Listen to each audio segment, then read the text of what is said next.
if a buy box is suppressed, is it worth buying and reselling the item still? I'm going to answer that for you in today's video. But before we get into that, I just wanted to very quickly point out something to you. Now, I have done other videos talking about paying attention to events that happen in the year. For every quarter, note them down and have products ready for those events. And here's a quick little example of one potentially. I mean, in terms of the buy box, Amazon have been very dominant with this one. For now, I mean, it is literally the day before Valentine's Day, but Amazon have 3 left in stock, and you can have stuff arrive on Valentine's Day still. So there is still very much a high chance of Amazon selling out, and then who's next? It's got to be one of these Amazon sellers, FBA or FBM. I mean, I think this price is maybe a tad too high, especially compared to the price that Amazon had been selling for, but they only have 3 left at this point, okay? And then it's going to fall to one of these two, most likely, probably this one, okay? Sales. Obviously, this one is going to be a bit more risky just due to the fact that Amazon have been dominating the buy box. But if we look at the charts, for example, so came in and the BSR, let's just go into a larger time frame. There we go. BSR, better. Little wibble, but not that bad really. Better. And starting from the 27th of Jan, so the end of the month, at that point you've got, what, 2 weeks?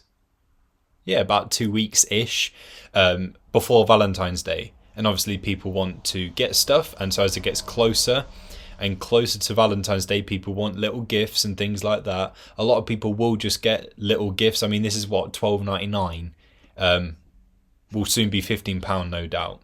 So $12.99. Little gift for Valentine's Day, and it's a rose. Perfect, excellent. So BSR gets better and better, and now it's at like number 4. So yeah, this is clearly a Valentine's Day winner. Things like this work pretty well. So not just this in particular, but anything similar to it will likely work pretty well for Valentine's Day, especially since it has become so. It's just become so commercialized now that. More people are buying gifts for Valentine's Day just because it has become one of those things. But yeah, just pointing out, here's one black and white, well, in colour, but you get what I mean, that it's well worth noting down these kinds of events and having some stuff ready for them, because that will see you have nice little profit bumps for these kinds of events. With Valentine's, you won't have to go as nuts as you would, say, for Christmas, but, you know, a few products for them. Can't go wrong. But yeah, let's move on to the suppressed buy box question. So in this case, obviously the buy box isn't suppressed. We still have add to basket buy now. But if this wasn't there, the buy box is suppressed and would have the indicator on BuyBotPro saying, yes, it is suppressed.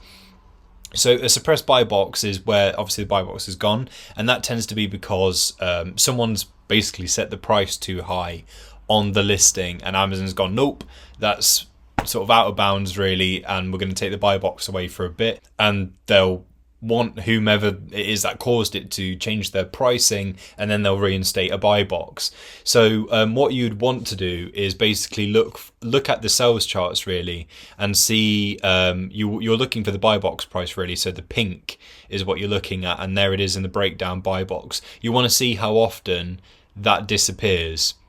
Okay, so if it disappears constantly, then that to me would tell me that the buy box is being taken off this listing quite a bit. If it's just like rare, then you don't really have too much to worry about. And with a suppressed buy box, like people, if they want the item and you can see that the sales are good and so forth, and yeah, you're checking all that kind of stuff, like you're looking at estimated sales calculator, you're looking at that kind of stuff, and you can see that all that is good, then people will still be buying. Just because there isn't add to basket or buy now on there doesn't mean that they're just not going to buy the item. All they have to do is, if this wasn't here, they'd have to go onto this box, because this would be the only thing remaining. This would be the first thing that people see, and they would be directed to basically open this up and choose someone to buy from.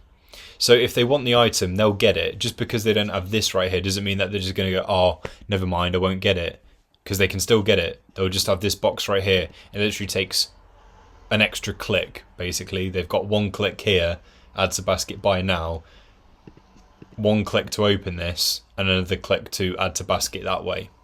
So it's just one extra click and people will still buy. So as long as things like the sales and stuff line up and you can see that the buy box isn't getting suppressed too much, then you'd still be good with the item. Only if the sales are really all over the place and you can see the buy box just not being there for quite a few times, then it might be something to take a step back from and really think about whether or not you really want to go ahead with that, whether you want to take that risk.